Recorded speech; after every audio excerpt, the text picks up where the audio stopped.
अस्सलाम वालेकुम। कैसे हैं सब स्टूडेंट्स। आज बेसिकली हम फर्स्ट ईयर का चैप्टर नंबर 12 में पढ़ रहे थे, जो कि 9th क्लास का चैप्टर नंबर न्यूट्रिशन।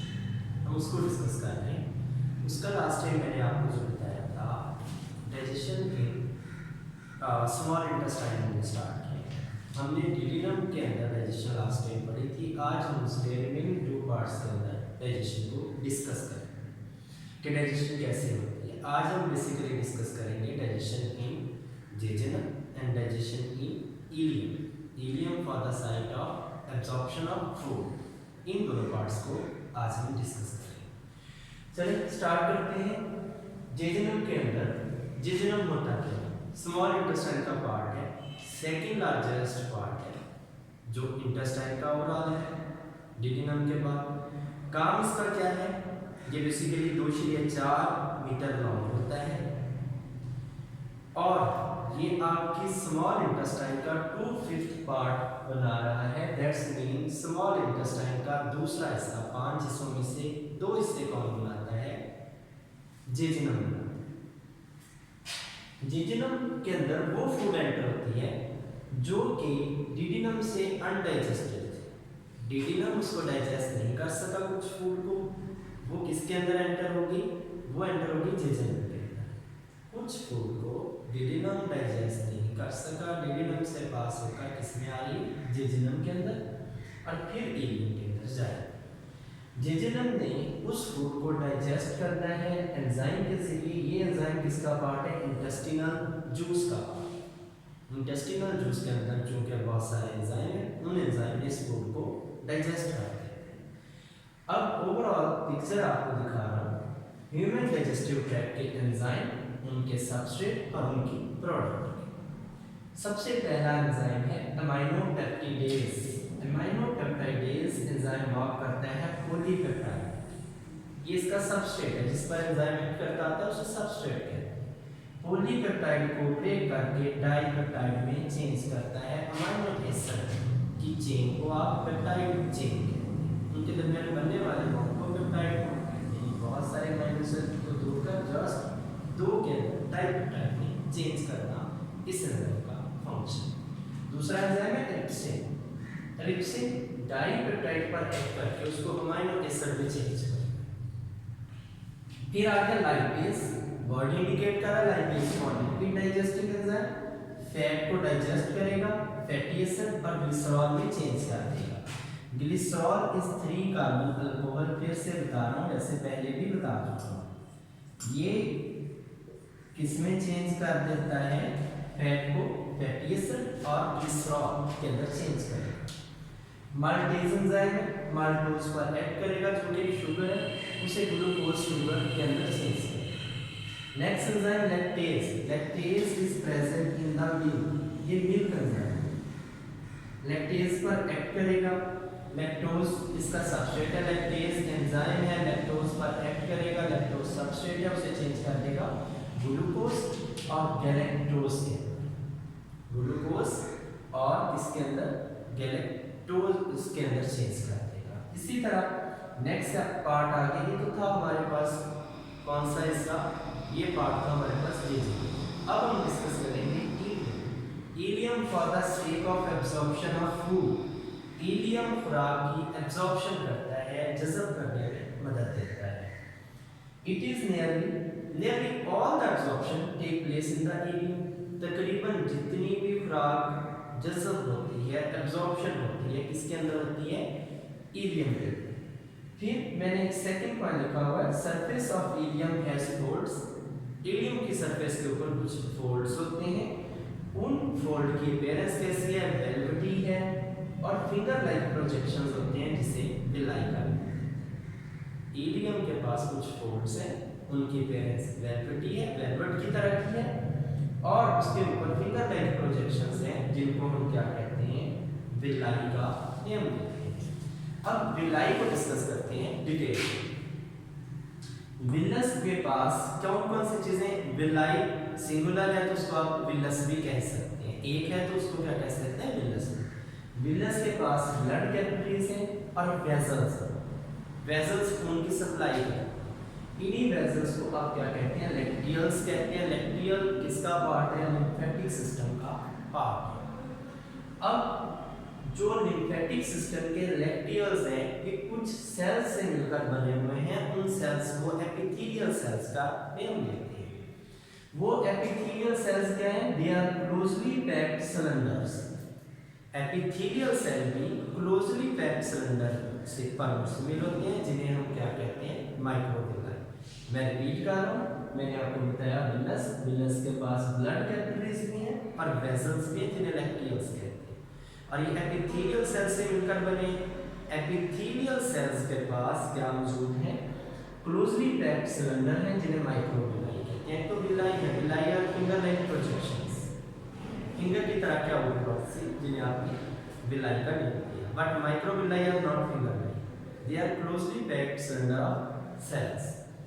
फिर हमने विलाई और माइक्रोविलाई का फायदा क्या है, they increase the area for absorption.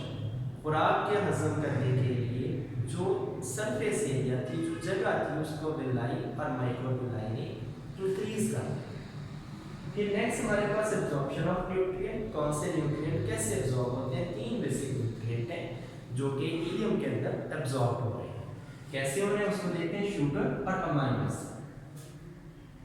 इनकी एब्जॉर्प्शन कौन करवा रहा है, माइक्रोविलाई, और दे किसको रहा है, ब्लड कैपिलरीज को, खून का हिस्सा था के बाद, और आपने इसे एब्जॉर्ब किया और किसको दे दिया, ब्लड को दे दिया। फिर इसी तरह आपके पास फैटी एसिड और ग्लिसरॉल, फैटी एसिड और ग्लिसरॉल, ये भी ब्लड स्ट्रीम इन्हें, खून इन्हें एब्जॉर्ब करता है। ये क्या करेंगे, बाकायदा तौर पर एंटर किसके अंदर होंगे, फैटी एसिड और ग्लिसरॉल एंटर होते हैं एपिथेलिया ऑफ विलाई।